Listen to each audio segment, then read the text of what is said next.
Hey, welcome on in. It's a Tuesday morning edition of Lunch with Claibs and Joe here on claibsonline.com. I am Joe Roderick, joined alongside by Mike Claiborne. And Claibs, it's a weird week with the Cardinals schedule, and then you got Blues hockey starting, and I think both of our schedules are just kind of thrown for a loop today. Yeah, we got a curveball thrown at us. It's something we knew about, but, when it gets here, you have to make adjustments. But we're here, and that's all that counts. Absolutely. And we're going to start off. First off, before we do, just want to let you know Ryan Kelly has started his climb up Denali. He is in Alaska with the rest of his crew, and they're climbing a mountain this week. So well, good luck to him. And I can't wait to see some of the video I'm sure they're going to shoot when they're doing the climb.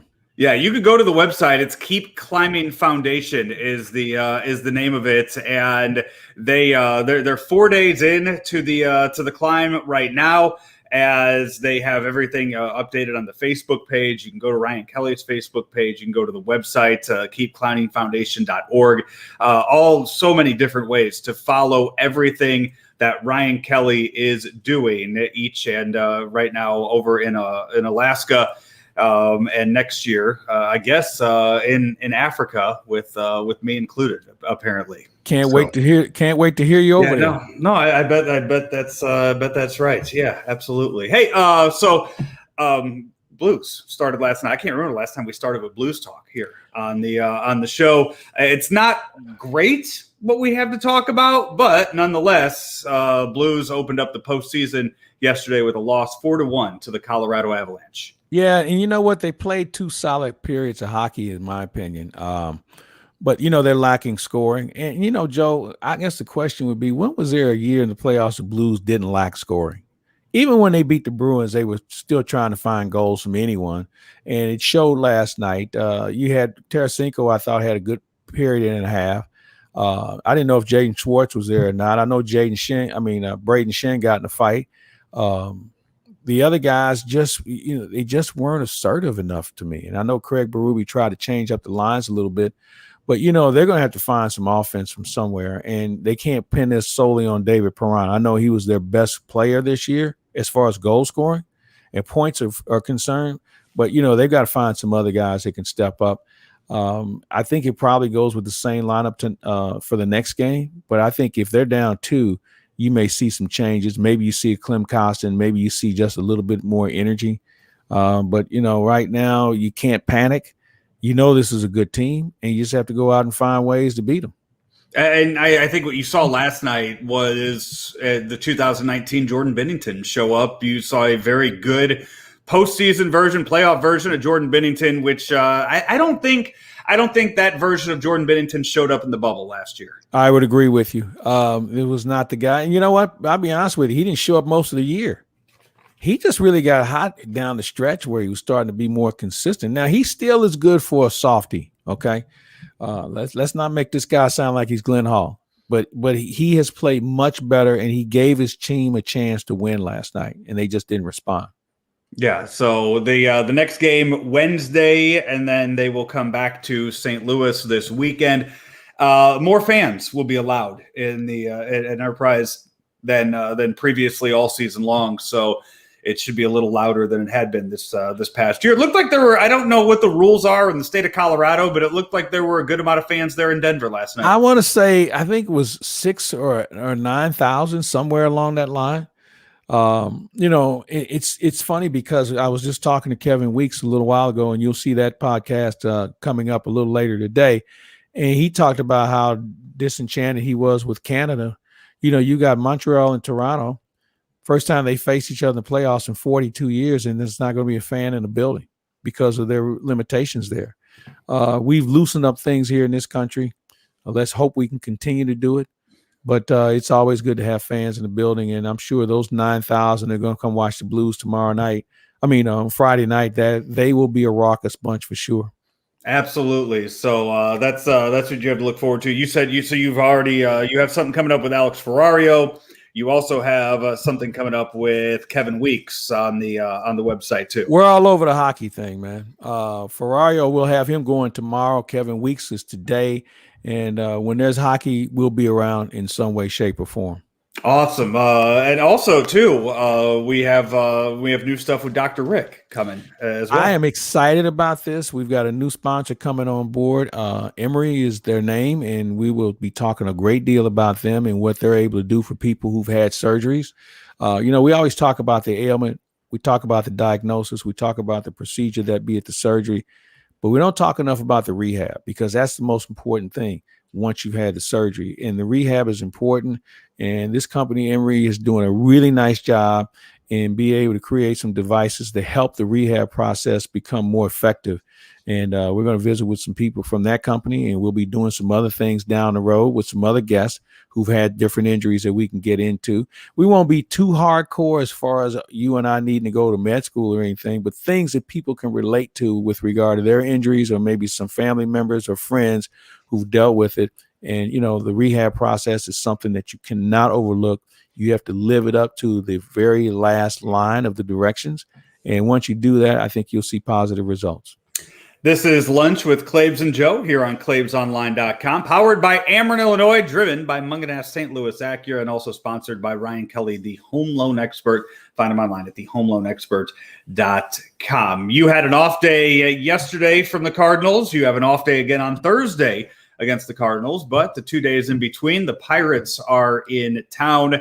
And we can talk all we want about what happened this past weekend. I think it's plain and simple. You cut those walks in half, and you win. You win all 3 games. You think? I was going to say you at least win one of those. Probably. No, I think you win all 3 of them.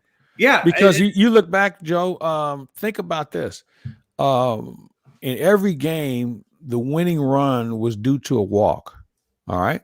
So, and you look at the multiple walks we had in all of those games. If you walk half those guys, you win all 3 games. I mean, this San Diego bunch we just faced, they weren't the best team. Okay.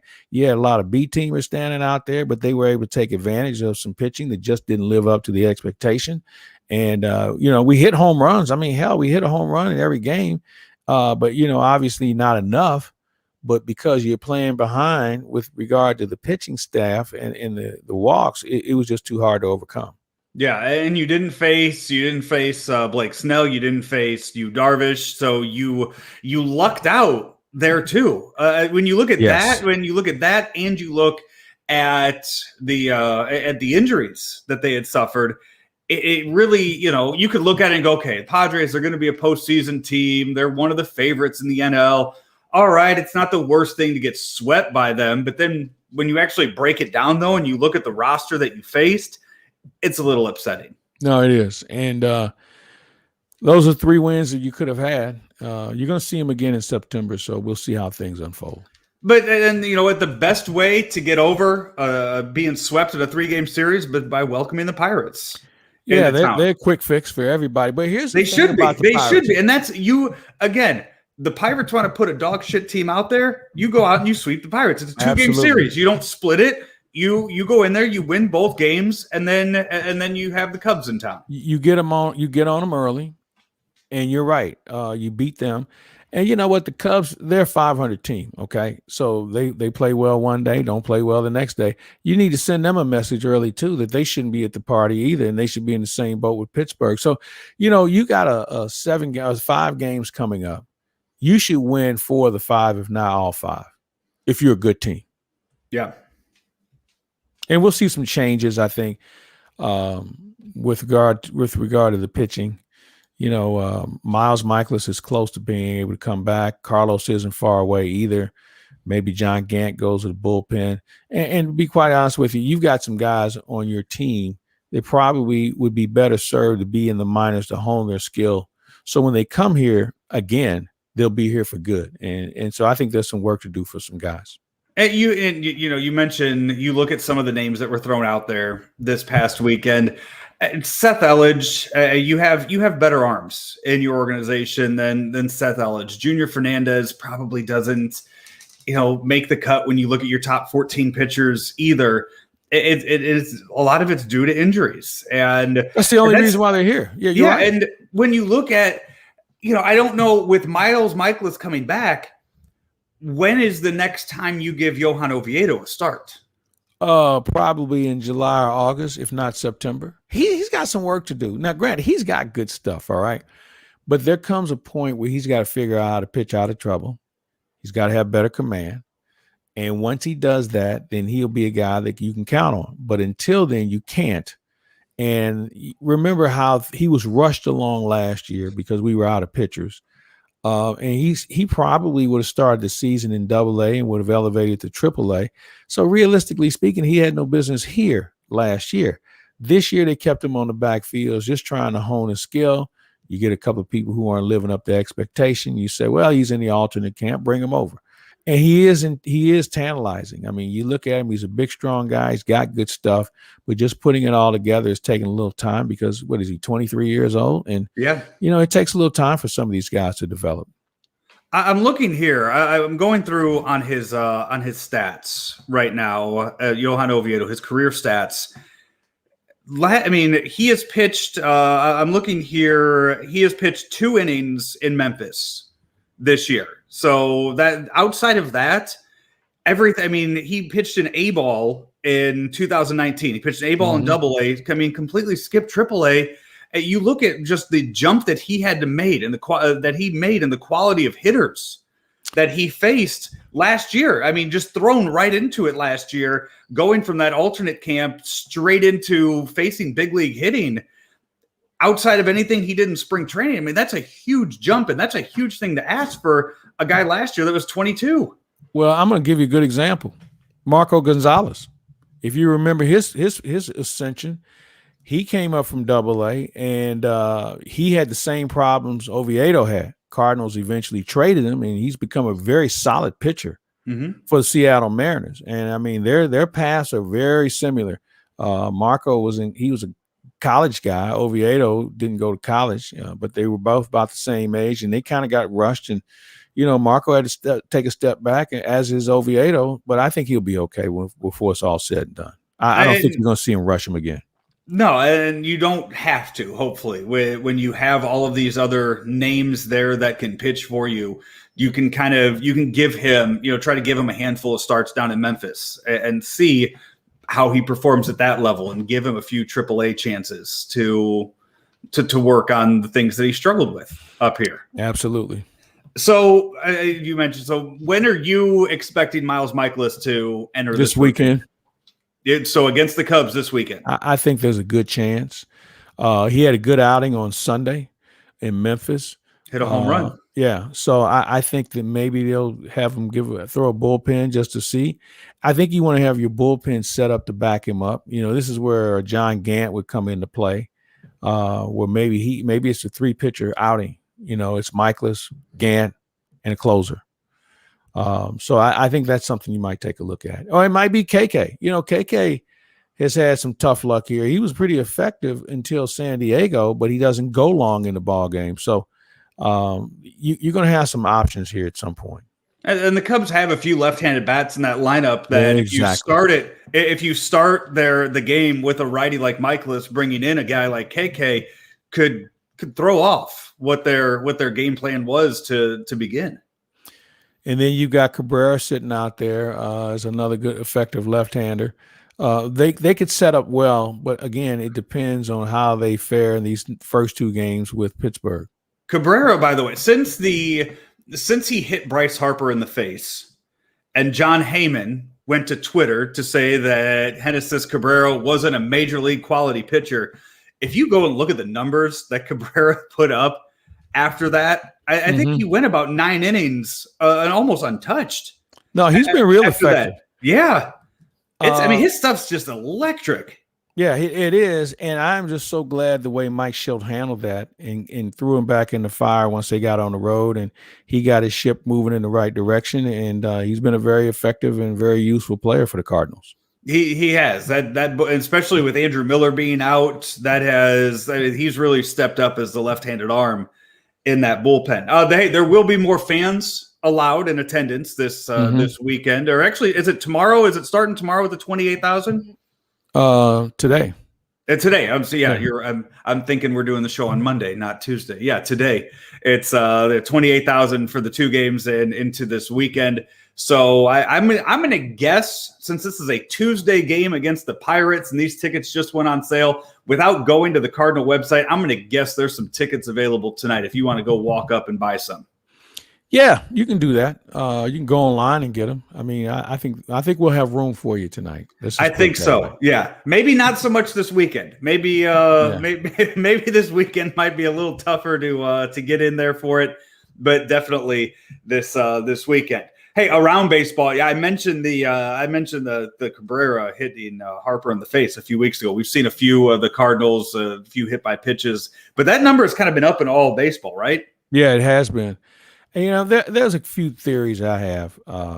One, I think because of the substances guys were using to get a better grip, and they banned many of those. I don't think guys have as much control with a good grip. I think that there are guys who are getting baseballs that need to be rubbed up a little bit more, need to be a little bit more muddy, and they just don't have the control. And I think that's a situation that really is a concern in how you do things. And I think the other thing that comes into play, we got a lot of guys here that aren't pitchers yet. They're throwers. We're so enamored with 96 and 100 miles an hour. We forget that these guys still have to work on command. We just talked about Oviedo. Oviedo's got to work on command. He can throw 97 if he wants to, but he's got to know where it's going. He's got to know where to place it. And that's a process that we're watching in the game. Because of last year, a lot of guys didn't get the true experience that they need. And I think it's put them in a bad situation. And we're learning on the job. And the unfortunate thing is it's a pretty dangerous way to learn. Yeah. No, I mean, you saw the headshots that the Cardinal pitchers threw out there. Not every one of these is just getting the guy in the ribs or the butt. I mean, it's getting, when it's getting away from them, it's getting into a dangerous spot. When they don't know where it's going, that's when it's dangerous. And, absolutely. That's something we got to pay closer attention to. Hey, Albert Pujols made his debut last night with the Dodgers, had an RBI single. He's wearing number 55. And I'll tell you this, Claibs, just from this means nothing as far as his career goes or anything. But when he made that transition from the Cardinals to the Angels, it didn't look that weird. The Cardinals and Angels, similar colors, similar uniforms. It didn't look that odd to see him in an Angel uniform. It looks so weird to see him in Dodger blue. It just doesn't look right at all. It was awkward. It was awkward. There's no doubt about it. But you know what? I wish him the best. I hope it works out for him. I just didn't think it was a good fit here. How close do you think, or how close were you hearing that it was to happening here? I heard it wasn't. And I know John Heyman said the Cardinals were talking to him. People I've talked to said that conversation never happened. Who would the Pujols camp have reached out to the? I'm sure. So you think it was that? You think it was the Pujols camp reaching out to the Cardinals, not the Cardinals reaching out to him? Yeah, I mean the Cardinals know where he's at. I mean, if they were that interested, they could have made the call, but it's my understanding that they didn't. And that's what your agent does. He goes out and finds you work. And in that situation, they found somebody that was interested. And I'll be honest with you, I don't think there were many teams on Albert's list that he wanted to play for. Dodgers are going to be in it. Maybe there's a couple other teams, but not many. I mean, look at the game right now. There aren't that many very good teams. So he doesn't want to be on a team that's going to have a fire sale next week. But here's a question for you. Albert's on this ball club because they have, 3 major injuries to players that are very important players. What happens when they all come back? Then who goes in? And let's just say Albert's just average. And that's what I'm going to say. I mean, a lot of that depends on Albert's performance.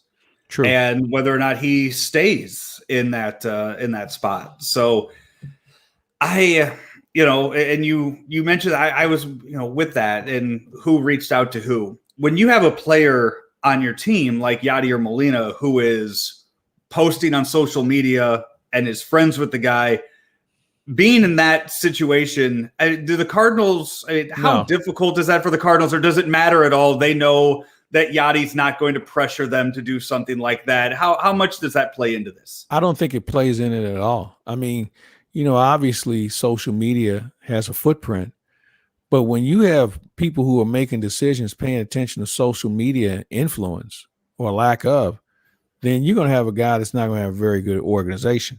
Well, and I'm not saying that they're looking at and they're going, Yachty's posting on Instagram. We got to pay attention. I mean, but how often does Yachty post it though? Yachty's posted a lot of stuff over the years. Yeah, and I'm wondering how much does that Yachty just sitting there in his locker and doing something, or is Yachty actually going to the front office and saying, "Hey guys, I want him"? Is he just doing that for fun because he knows it's going to rile up the fan base, or is there more conversation to that? I think it's a player who has great respect for a former teammate and a great friend that he'd like to have a chance to be with. And he's basically supporting him by saying, hey, look, I think he's good enough to help us. And maybe if Yachty says it, then other people will believe it. And maybe some other teams will say, well, there could be something there. And we don't know if there's anything there or not. I mean, I think it's going to take some time to figure out how consistent Albert can be. My question would be also, if you make him a pinch hitter, it's late in the ball game, he gets a base hit, who's going to pinch run for him? You either gotta have somebody on the bench sitting there, or you have a real fast pitcher. You got a fast pitcher. Let me tell you something. If I'm an agent and I lose one of my pitchers because he's running the bases, then we got a big problem. What's Joe Kelly's role? He's still with the Dodgers, right? He's fast. Yeah. Okay. Well, there you go. There you go, Joe. You've already got your money, so we'll go right ahead. Hey, speaking of LA, Shohei Ohtani, the numbers that he continues to put up right now, he has 13 home runs, which leads baseball. He also has the lowest opponent batting average at 126. Best steal in the game right now. What's he paying? Paying him what, $3 million? Is that it? Yeah. He didn't break the bank. I mean, and for how long it took, for the process that it took for him to get to this level of play, and how patient the Angels had to be because of his injuries, it's still, I said it last week, that you have the best player in the game in Mike Trout, and then you have this going on with Shohei Ohtani. It confuses the heck out of me as to how the Angels organization is as bad as they are when they hit on guys like those two. And they had Albert. But they didn't hit on pitching. And yeah, that's exactly it. And they tried. I mean, they signed some free agents who were hot at the time. They've had an awful minor league operation. But they never found a way to show up the line when it came to pitching. And you look at their roster now and you say, I didn't even know this guy was still in the league. So, that's been their bugaboo. Yeah. Hey, this is Lunch with Claibs and Joe, powered by Ameren, Illinois, driven by Munganess St. Louis Acura. And it was this time last Monday, Claibs, that you and I were sitting inside that new 2022 Acura MDX, doing the show from inside the vehicle. And we talked with him. We saw just how great of a car that was inside and out. I mean, it was big enough for us to do a podcast inside of it, and all of the other offers. They have 1.9% financing on those cars. They are trying to outdo what they did in the month of April here in the month of May. Help them out at stlouisacura.com. I can just say this. When you look at the financing packages that are available, the way they can get the vehicle to you and they can walk you through every step, you'd be a fool not to kick the tires on a car these days. I mean, it's basically free financing, and they're going to give you a competitive price because everybody's got a product. But I think when you look at what Acura has been able to do and establish themselves as one of the leaders in the auto industry, you're going to have a quality product. So I would start there, and you'll probably stop there because they have that ability that once you come in, you will always walk out happy. The NBA playoffs begin tonight as it's the play-in games. So here's how it works for those people looking at it. I know I was confused at first when I saw just what the schedule looked like for the NBA play-in games, because it says that it's the 7 and 8 seed in one game, it's the 9 and 10 seed in the other game, and that's for both conferences. So what they're doing is they're having the 7 versus 8. And the loser of that game plays the winner of the 9 versus 10 seed. Yeah. So it's a tiered bracket, if you will. So if the 7 seed wins, they're in the postseason. The 8 seed has to sit around and they have to wait to see who wins that 9-10 game. They play them. Winner of that game gets in. So The 9 and 10 seeds have to win 2 games to make the playoffs. 7 and 8 seeds have to win just at least 1 game. So you have Lakers versus Warriors as the 7-8 game in the West, Grizzlies versus Spurs as the 9-10 game out in the West. And then in the East, you have 2 Chaminade products. You have Celtics versus Wizards in the 7-8 game, then Pacers versus Hornets in the 9 versus 10.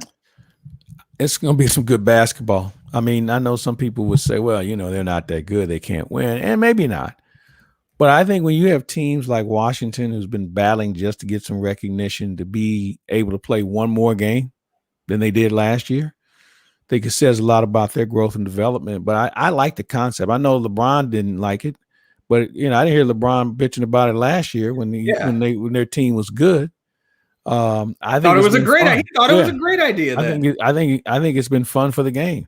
And anytime you have these fledgling teams, it's kind of like in college basketball, where when you get in a conference tournament and here comes a Cinderella team that comes out of nowhere and wins the conference tournament, and then they get in the tournament, maybe they get waxed in the first round, but at least they're in and they move one step further than they did the previous season. And I like that in the game.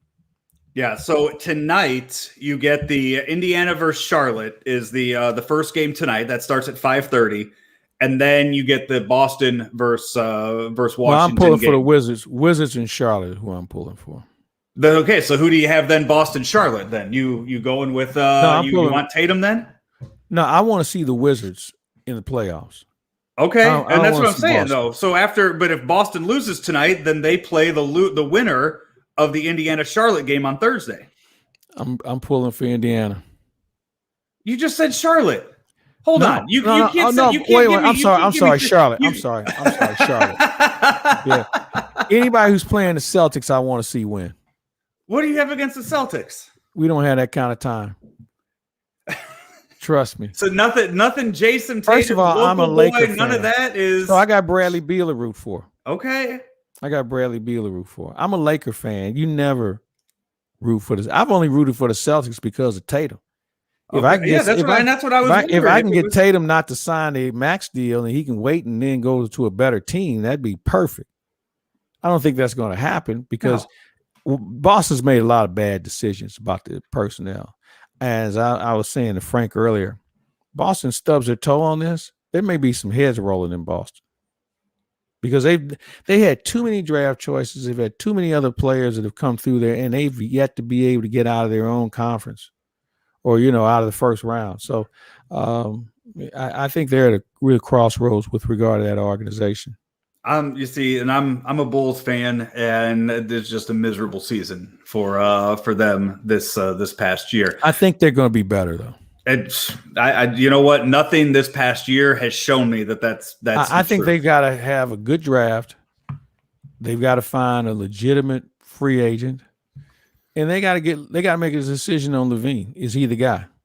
I think he is, but I tell you something. There's a lot of teams waiting for him to see what happens next. So Chicago's got some new organizational people in there. I think you got to give it time. The only thing I have to look forward to at the Bulls is Tony Kukoc's Hall of Fame acceptance speech. That's the next thing I got looking forward to. And hopefully there's some stories in there that we haven't heard before. It would be nice. I wonder if they're going to have Scottie Pippen introduce him at the Hall of Fame ceremony. Remember how they put the freeze on them? I mean, yeah, they you know what though? When they were on the court, it was all fine. When the clock was running and the game was on, that relationship was just fine. Hey, out west, okay, so Memphis, San Antonio is your 9-10 game. Memphis. And then Lakers, Golden State is your 7-8 game. We already established it should be the Lakers. It should be the Lakers. All right, so then Golden State, Memphis. Who you want to see? Golden State.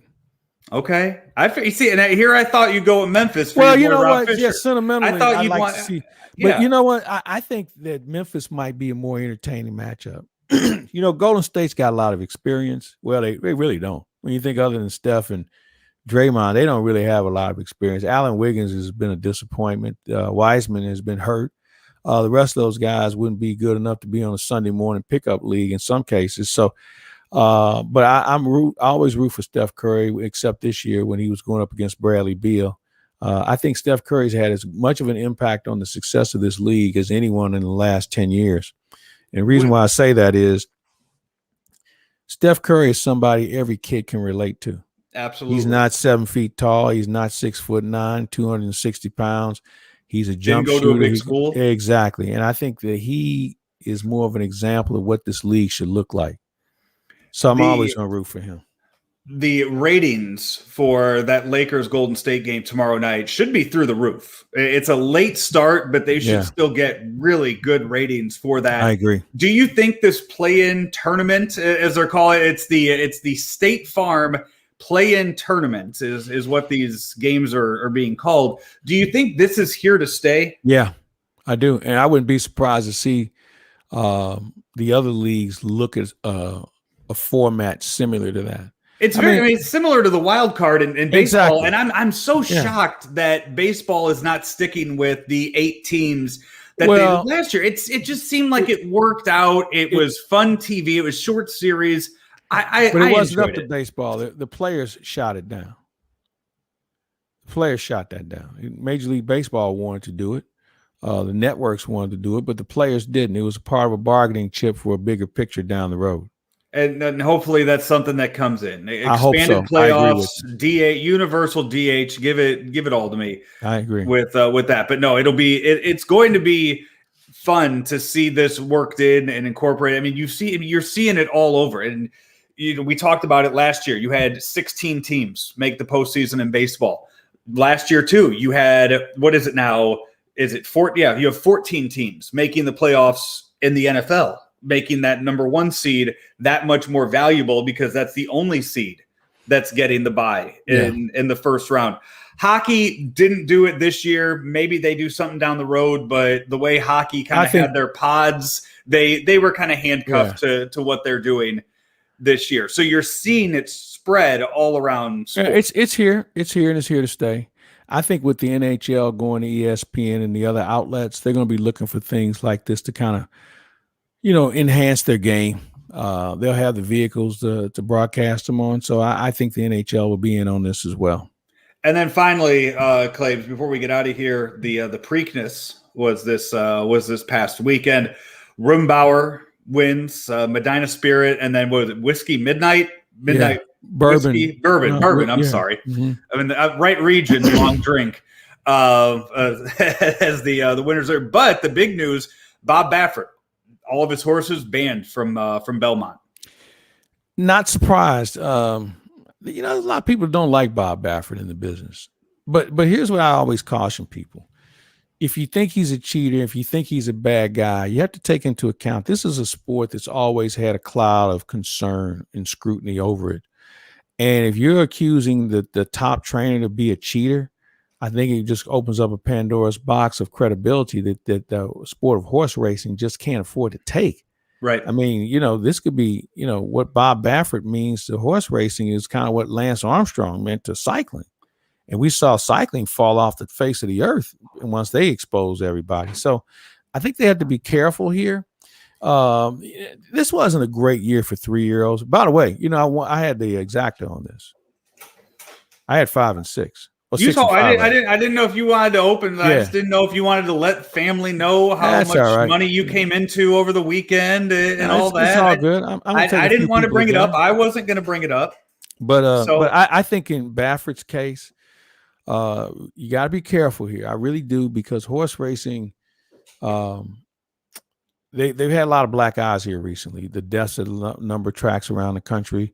Bryant Gumbel's Real Sports program last year really exposed the gaps in horse racing credibility as far as making sure these horses are physically able to do the job. So I just think in this case, they got to be real careful on how much they want to pour on Bob Baffert. But, we'll see what happens. Belmont Stakes, I don't know if anybody's going to pay that much of attention. But if you're a horse racing fan, if they're running at Belmont Stakes or running in your own neighborhood, you're going to go pay attention to it. What all you already mentioned Kevin Weeks, Alex Ferrario. What else do you have coming up this week? That's a good start. Between those two, we may get into some NBA discussion toward the end of the week. But, between what you and Rammer are doing, Rammer and Keith Costas, Dr. Rick with his podcast, we got enough to keep everybody happy. We absolutely do. This weekend, Cubs coming into town. Then the Cardinals go up to Chicago and play on the south side for that series. By the way, it is Tuesday, Claibs. Tickets for that series still aren't on sale. I think you'll probably hear more about it after today. I'm hoping so. I'm going to be up there next. I'll be doing the show from up there next week. Going to the games up there for that. Plan on having somebody on to talk Cubs and White Sox this week on my show, plus some Blues talk as well, as they'll be done with 2 games of the series by the time my show posts on Friday morning. So a lot to get to, plus daily cards, which Rammer and I should be recording here as soon as we're done, and we'll get that up and going and out to you as well. So, Claibs, another fun show. I know you got a busy day today. You'll be down at the ballpark, and I'm interested to hear just how loud 28,000 fans sound compared to 14,000. And I can't wait to hear what 40 plus sounds like, and hopefully that'll be taking place down the road soon. You know what? They said at the beginning of the year, they said it would be by the All-Star game, and I think we might get there about a month before. I agree with you. I wholeheartedly agree. All right, Joe, good talking to you, sir. Absolutely. That's Mike Claiborne. I'm Joe Roderick. This has been Lunch with Claibs and Joe, powered by Ameren, Illinois, driven by Munganast St. Louis Acura, and sponsored by Ryan Kelly, the home loan expert. Find him online at thehomeloanexpert.com. We'll talk to you next week.